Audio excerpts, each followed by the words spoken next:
Hello, this is the first of what might be many videos explaining fun, obtuse and convoluted comic book trivia. This is a bit of a pilot because I know these kinds of things are sort of dime a dozen on Facebook. There's hundreds of different YouTube channels that do this exact same thing, but if people like my take on this, I'll sharpen the style up a bit and I'll make a bunch more. Like everybody and their Doug, according to sales figures, I went to see Captain Mar-Vell quite recently and I found it to be a perfectly enjoyable film. I really liked that they avoided what I'd always thought they'd do and made the movie version of Carol into a kind of hybrid between Carol and the original Mar-Vell. Instead, we got an interesting reinterpretation of Mar and a nicely modernised version of Carol. But it got me thinking about Captain Mar-Vell and her place in the Marvel Universe and where they could go next. Brie Larson said in a few interviews that she'd like to see Kamala Khan appear in Captain Mar-Vell 2 as the protege or sidekick of Carol, Miss Marvel. And to be honest, I'd like to see that too. Miss Marvel is an enjoyable and fun character who fits really well into the grander Marvel Universe and who has struck a chord with her intended audience. But something I'd really like to see in a potential sequel to Captain Mar-Vell is Hulkling. Hulkling first appeared in 2005's Young Avengers #1 by Jim Cheung and Alan Heinberg. I was a huge fan of the original run of Young Avengers, less so the more recent version. And part of the reason I loved it was how it embraced and seemed to passionately kiss the wider Marvel Universe, and how tongue-in-cheek a lot of the characters' origins actually were. Each of the original Young Avengers is modelled after a mainstream Avenger in look and power set,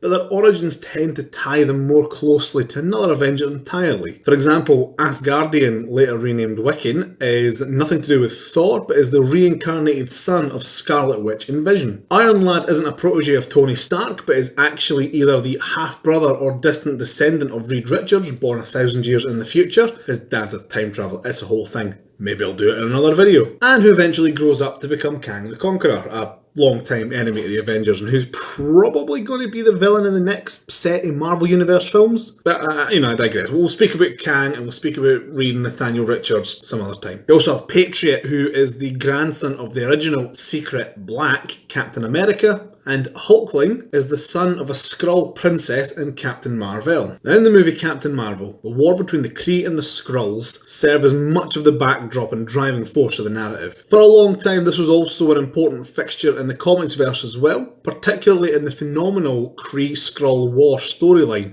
from the early 70s Avengers comics, specifically numbers 89 through 97, written by Roy Thomas and drawn by Sal Buscema, Neil Adams and John Buscema. The story introduced the idea of Vision and Scarlet Witch having a romantic connection, and featured as one of its plot points a brief fling between Mar and Princess Anel of the Skrulls. Anel would give birth to the Kree-Skrull hybrid Prince Doric VIII. Disgusted by the child, his grandfather, Emperor Doric VII, sentences the boy to death, but he's smuggled away to Earth by his nursemaid, who disguised herself as Doric's human single mother and created their human identities of Teddy and Mrs. Altman. As a slight aside, something that always bothered me about Hulkling's backstory, and to an extent Wiccan's, is that all the young Avengers are generally portrayed as being in their mid to late teens, which means that Teddy is way too old to have actually been conceived in the Kree-Skrull War. If you go by the Marvel rule of thumb of 3 years worth of comics equaling 1 year in universe, then Teddy should only be about 10. But maybe Skrulls age differently to humans, maybe Kree do,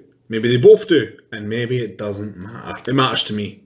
It keeps me up at night. Hulkling would go on to feature in a few more storylines, usually as a member of either the Avengers or some offshoot team, and is one of Marvel's first openly gay superheroes, who has a long and healthy relationship with his teammate Wiccan. One particularly poignant story involving Teddy is from Young Avengers Presents #2, where he meets the Skrull spy Kinner,